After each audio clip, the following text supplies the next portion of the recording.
Жалал-Абад шаарында 100 бала сүннөткө отургузулду. Аларга Ак Демилге коомдук фонду тарабынан азык-түлүк, кийим-кече, жаш балдарга оюнчуктар берилди. Аз камсыз болгон үй бүлөлөргө деп айттык.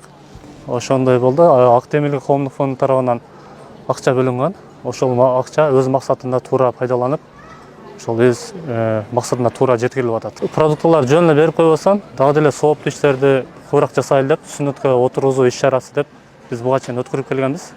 Ошол иш-чара уланып атат. 100 бала Сузак районуна караштуу Атабеков жана Лелин айыл өкмөтүнөн тандалып алынган.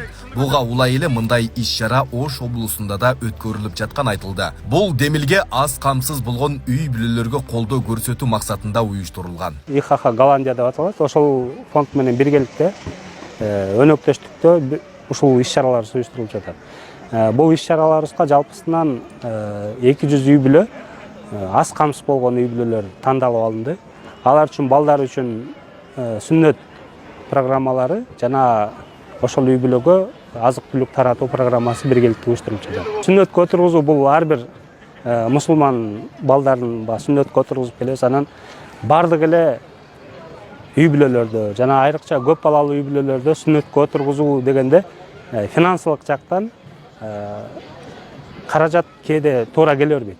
Анан муну ошо аз камсыз болгон үй бүлөлөрдүн балдары үчүн дегенибиз ошол аларга аз да болсо бир аз жардам болсун деп, жөн гана сүннөткө отургузулуп калбастан ошол балдарга ошол күн майрам болсун деп, атайын белектерди, кийим-кечектерди менен коштоп, анан сүннөт программасы биргеликте комплексно уюштурулуп жатат. Балдарын сүннөткө олтургузуу үчүн келген тургундар мындай белектер берилерин күткөн эмес. Бул көрүнүш ата-энелерге балдарга өзгөчө кубаныч тартуулаганын жашырышпайт. Мен мындайды биринчи көрүп жатамын. Эки неберем алып келдим. Мына кылган иштер аябай сонун иштер болду. Сизге эмне берилди? Бизге продукталар берилди, балдарыбызга кийим берилди. Эки неберем алып келдим эле. Кылган иштерине ыраазыбыз. Белектер тапшырылгандан соң Жалал-Абад шаарындагы Мерим медициналык клиникасында 100 бала акысыз сүннөткө олтургузулду. Мерим клиникасына мен ыраазычылык билдирем. Себеп дегенде бизге жардамдашып, биз кайрылганыбызда жок дебестен, ошо бекер бизге жардамдашып өткөрүп берип атат. Мерим клиникасына, эмгек жамаатына ыраазычылык билдиребиз. Ак Демилге коомдук фонду сүннөткө олтургузуу программасын жыл сайын өткөрүп келет. Бул жылы Жалал-Абад, Ош облустарында өткөрүлгөн. Ал эми мындан сырткары ар кандай кайрымдуулук иштерин өткөрүп келишет.